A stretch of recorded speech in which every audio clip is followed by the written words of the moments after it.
Hey you guys, it's Peter, and welcome to my channel, Peterisms, where I tell stories of my life and just little things that I've learned as I have grown into the person that I am today.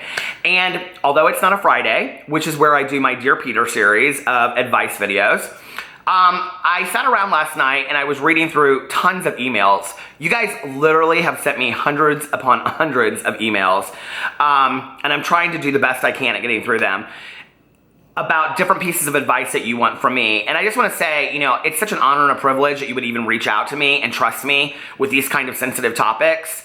And I love that I can just share my life experience and maybe possibly help you, or you'll relate to something that I said.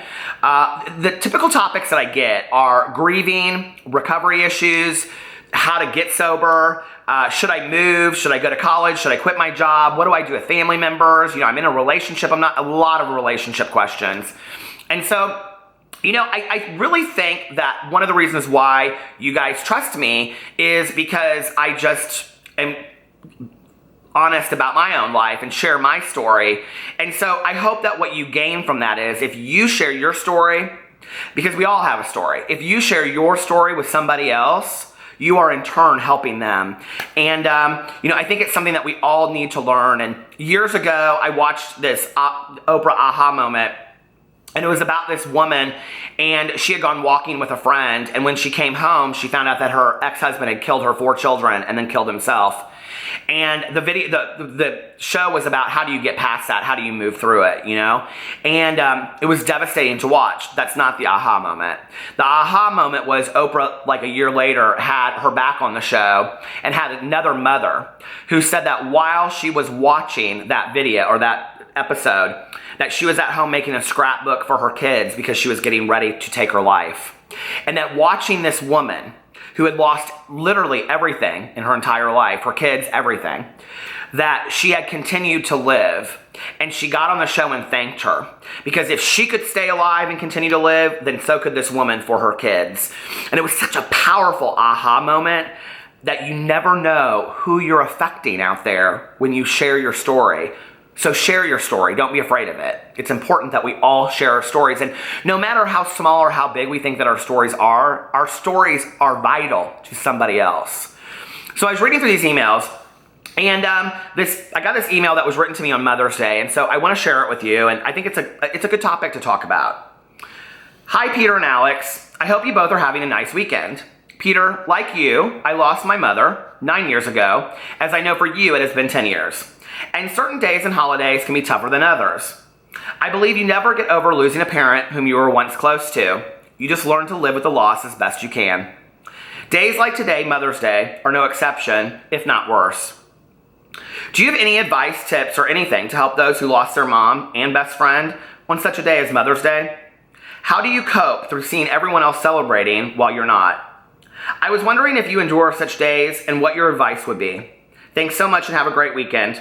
Thanks also for reading too, and for all you do to brighten mine, as well as others too, days with your videos. I look forward to them as I am using them as a self-improvement awareness for improving myself, and with that, I thank you over and over. And I'm going to keep her name anonymous because she didn't say that I could share it. But I think it's like such a great topic. And if you watch my other videos on Mother's Day, you know one thing that I do with that, and that is that I humorize the serious feelings that I have. And, you know, somebody the other day said something to me. I got an email and they said something to me about, you know, like, I love comedy and like what inspired you to be a comedian. And I thought, you know what, is that what people think, like on my drama channel, that I'm a comedian? Like, I mean, I would love to do stand-up comedy. I think that would be so fun to try at least once in my life. But I don't think of myself as a comedian. And I can tell you that most people in my life, my personal life, don't even think that I'm that funny. And so it's interesting, you know, that like I got that response. But humor is one of the ways that I deal with pain, is that I sarcastically joke about things in my life. And maybe that's not always healthy, but at the moment it suppresses it. And so I made a rant video on Mother's Day. And, you know, yes, it was funny. I thought it was funny.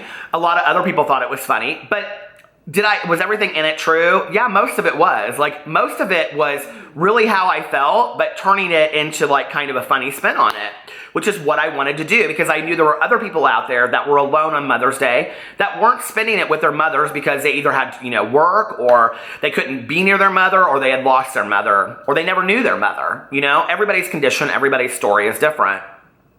And so I wanted to do something funny for those people like myself. Mother's Days used to be really difficult for me. My mother passed away right after Mother's Day, the year that she passed away. It was like 3 days. She passed away on a Wednesday. The Sunday before was Mother's Day. And my aunt called me and she said, why don't you come with us and hang out? I don't want you to be alone on Mother's Day. And I said no. And one of the things I've really learned is it's okay for me to set boundaries and limits for myself. And I said no, and she was like, why don't you want to come with us? And I said, to be honest with you, Aunt Kathy, being there where my mom should be especially is too much of a reminder, and it's too painful for me, so I would rather just do something alone. And that year, I rented some of my favorite movies, I got some of my favorite food, and I just spent it by myself. I wasn't sad, I wasn't bawling my eyes out, to be really honest with you. On the heels of knowing that my mother was going to be taken off life support, I was rather numb. But I think it would have been too much for me to be around other people that were celebrating in a happy way. And then, also on top of that, to hear, I'm so sorry. I get so tired sometimes of the I'm so sorries, honestly. I appreciate it from all of you out there, but if you've gone through it, it's been 10 years. I'm doing okay. You know what I mean? But on the heels of right then, that kind of I don't know. It's hard to deal with anything, and you just kind of want to, at some point, go, just everybody get away. Just get away, leave me alone. I'm going to be fine. Just leave me alone. And so, I have to be willing to set boundaries and limits for myself, but what I can't do is say no forever, And it's important for me to continue to participate in life, continue to participate in celebrations and family holidays and things like that. And, what was really interesting is that Thanksgiving was actually the first holiday for me that was really, really hard, and I totally did not expect it. And what had happened was that I had given my, I think I sold it for $1, because you have to if you give something away of somebody that had passed away, I think you have to sell a car for $1. So my cousin's stepson, I sold him my mom's car for $1, and when I showed up to Thanksgiving, we had gone to Alex's aunt's first, and then we came over to my cousin's house, and the car was sitting out in front, and it I lost it. Alex was didn't even know what to do with me. I was like, she should be here. Why isn't she here? She should be. I was so angry. And that was really, for me, one of the first times that I really felt some true emotional grief related to my mother passing away. I had pushed it down so far. So in a way, it was really healthy for me. And Alex went in before, and he told everybody, he's like, Peter's really struggling. He's really having a hard time today. And nobody blew it out of proportion. Nobody made a big deal about it. Nobody said, oh, I'm so sorry. Sometimes that so sorry shit, I just want to say, just, blow it out your ass, okay? It's real nice, but I think we don't teach people how to, be around people that, have, I don't know, grieved or lost somebody. What we really, most of us want is just to treat us like normal people, okay? Nothing's changed except for this person is gone. So continue to talk to me like a normal human being that you just would have talked to me about a week before I lost somebody. Really? I'm not fragile now. I'm not a piece of glass. You can still talk to me and say, are you doing okay? What's it like? Those are the people that I really appreciated. And that's how I try to approach people that have lost somebody, I don't pat their shoulder, oh my God. I don't do any of that kind of stuff, okay? Because it didn't mean anything to me at that time. Am I sympathetic? Am I empathetic? Am I compassionate? Absolutely. But I talk to them as I've talked to them before, because that is the basis of our friendship. Holidays and celebrations are sometimes tough. They really aren't for me anymore. I really don't think about it. I'm so thankful to have the family that I do and to have Alex's family that I just really don't think about my mom not being there anymore. But I think that's kind of a little bit of acceptance of the past, that things are the way that they're supposed to be, and that's taken some work. I didn't get there overnight. But I also know that if my mom was here, she would say, quit feeling sorry for yourself. I do not want you sitting around and not enjoying holidays. I know how much you enjoy holidays.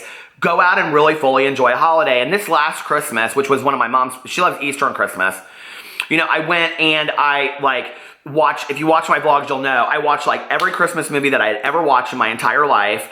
I watched, I read all these Christmas books. I really participated in the Christmas holiday, what that meant for me, movies and books and decorating and things like that. I even got a tree for our house this year, which we hadn't put up in 3 years.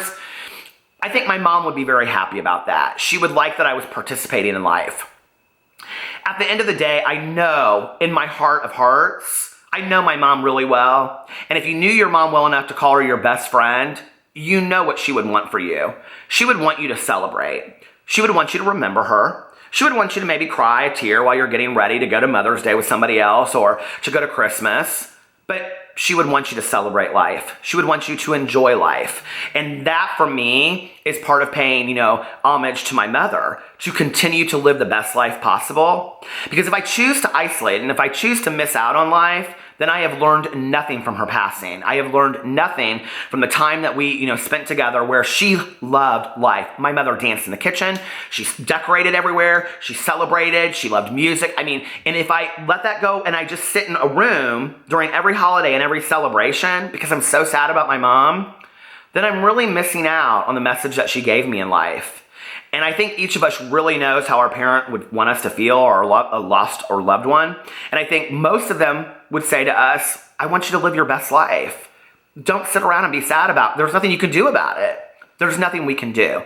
Life goes on. So I hope that helps you guys a little bit. Send all your advice questions to the email below and put Dear Peter in the subject title, and it might appear in a video. I love you guys, and I will see you tomorrow. Bye.